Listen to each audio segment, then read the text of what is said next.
Good morning, beloved friends. As the dawn breaks and a new day unfolds before us, I invite you to join me in this sacred moment of connection with our Heavenly Father. Today, we're dwelling in perhaps the most cherished passage in all of Scripture, Psalm 23. These timeless words, penned by David thousands of years ago, continue to breathe life, hope, and courage into our hearts today. There's something deeply personal about this psalm. It's not a theological discourse or a complex doctrine, but rather an intimate portrait of a relationship between a loving shepherd and his treasured sheep. In our fast-paced world where anxiety often clouds our minds and uncertainty lurks at every corner, Psalm 23 stands as an unwavering beacon of truth. It reminds us that we have a shepherd who provides abundantly, directs us wisely, and protects us fiercely. Whether you're facing a mountain of challenges or walking through a season of blessing, this psalm speaks directly to your situation. Today, we'll unpack these beautiful verses together, discovering afresh how they apply to our daily lives and struggles.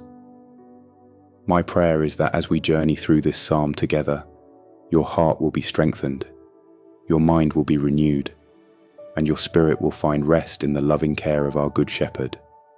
Let's allow these ancient words to wash over us and prepare our hearts for the day ahead, knowing that we walk not alone, but hand in hand with the God who loves us beyond measure. The Lord is my shepherd, I shall not want. These opening words of Psalm 23 are both a declaration and a promise that frame everything that follows. David, who knew firsthand what it meant to be a shepherd caring for his flock, chose this powerful metaphor to describe his relationship with God. Think about what a shepherd does for his sheep. He doesn't just watch from a distance, he's intimately involved in every aspect of their lives. He knows when they're hungry, when they're thirsty, when they're afraid. He counts them, calls them by name, and notices immediately if one goes missing. This isn't a casual relationship, it's deeply personal and attentive. When we say, "The Lord is my shepherd," we're claiming this same relationship with God, not just as our creator or king, but as our caretaker who walks alongside us daily. Notice how David doesn't say, "The Lord is our shepherd," though that's certainly true, but "my shepherd." This is a one-on-one relationship that God desires with each of us. And the beautiful result of this relationship: I shall not want. This isn't a promise of endless luxury or having everything we desire. Rather, it's the profound assurance that when God is our shepherd, we lack nothing that's truly essential. Our deepest needs, for love, for purpose, for security, for peace, are met in Him. In a world that constantly tells us we need more money, more success, more possessions, this truth cuts against the grain of our consumer culture. It invites us to recognize God's provision all around us, often in places we overlook. When we truly grasp what it means to have the Creator of the universe as our personal shepherd, worry begins to lose its grip. Anxiety about tomorrow fades as we remember who walks with us. We can rest in knowing that our shepherd sees beyond today and provides exactly what we need when we need it. He leads me beside still waters. He restores my soul. In this beautiful passage, David paints a picture of the shepherd guiding his sheep to places of refreshment and renewal. For sheep, still waters aren't just a beautiful sight, they're essential. Sheep won't drink from rushing streams. They need calm, quiet waters where they can safely quench their thirst without fear of being swept away. In the same way, our Good Shepherd knows exactly what we need to restore our weary souls. He doesn't push us into overwhelming situations and demand that we find peace there. Instead, He gently guides us to places of stillness where we can be refreshed. Notice the words, "He leads me." This is active guidance, not passive suggestion. The shepherd isn't standing at a distance pointing vaguely in a direction saying, "The water's somewhere over there. Good luck finding it." No, he walks before us, making the path clear, ensuring the way is safe, and bringing us exactly where we need to be. How often do we try to carve our own paths, believing we know the fastest route to peace and fulfillment? We rush ahead, making decisions without seeking God's direction, only to find ourselves more exhausted, more parched than before. The shepherd's guidance often takes us on paths we wouldn't choose ourselves, sometimes longer, sometimes more challenging, but always leading to what our souls truly need. These still waters represent God's presence in our lives, the quiet moments in prayer, the peace that comes through His Word, the gentle reassurance of His Spirit. It's in these still places that our souls find true restoration. When life feels chaotic and your mind is racing with worries, remember that your shepherd is leading you towards still waters. Your part is simply to follow, to trust His direction even when the path isn't clear, knowing that He sees what you cannot and leads with perfect wisdom and love. Even though I walk through the valley of the shadow of death, I will fear no evil, for you are with me. Your rod and your staff, they comfort me. These powerful words acknowledge a profound truth about our journey with God. Following the shepherd doesn't mean avoiding life's valleys. Notice David doesn't say, "If I walk through the valley," but "even though I walk through the valley." Valleys are not possibilities, they're certainties in our lives. Seasons of darkness, grief, loss, confusion, and pain come to each of us.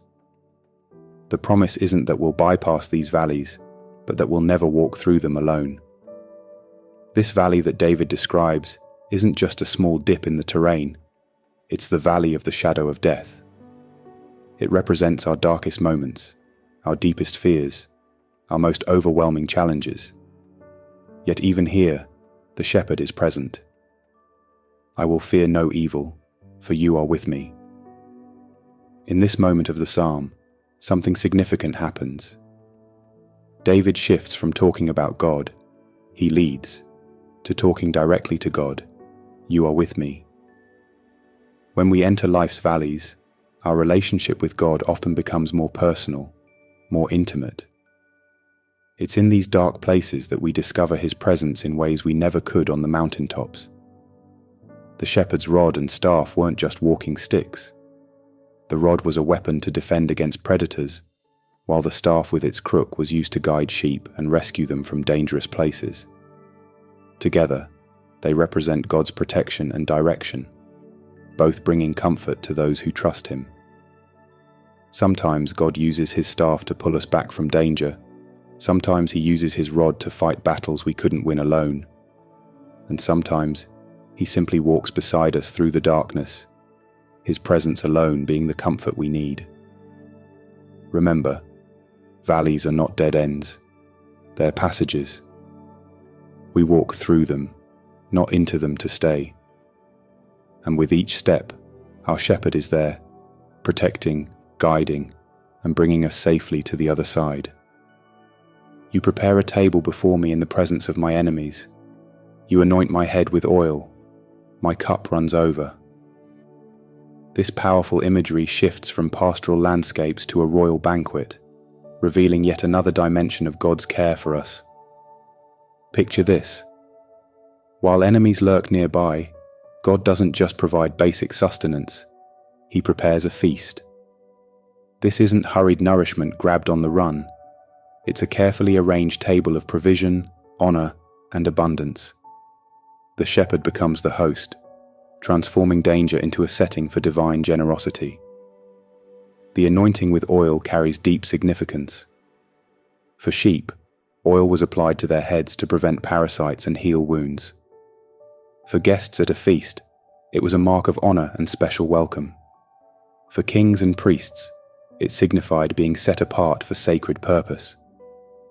This anointing speaks to God's healing touch, His special favor, and His calling on our lives. And then, the overflowing cup, not just enough, but more than enough.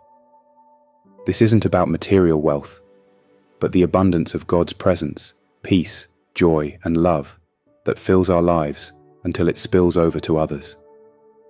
When God pours out His blessings, He doesn't use a measuring cup, but an endless supply of goodness that exceeds our needs. What makes this scene so remarkable is its setting, in the presence of my enemies. God doesn't wait until all opposition has vanished to bless us. Right in the midst of challenges, criticism, and conflict, He demonstrates His favor publicly and powerfully. Our battles become backdrops for His blessings, our difficulties the stage on which His goodness is displayed.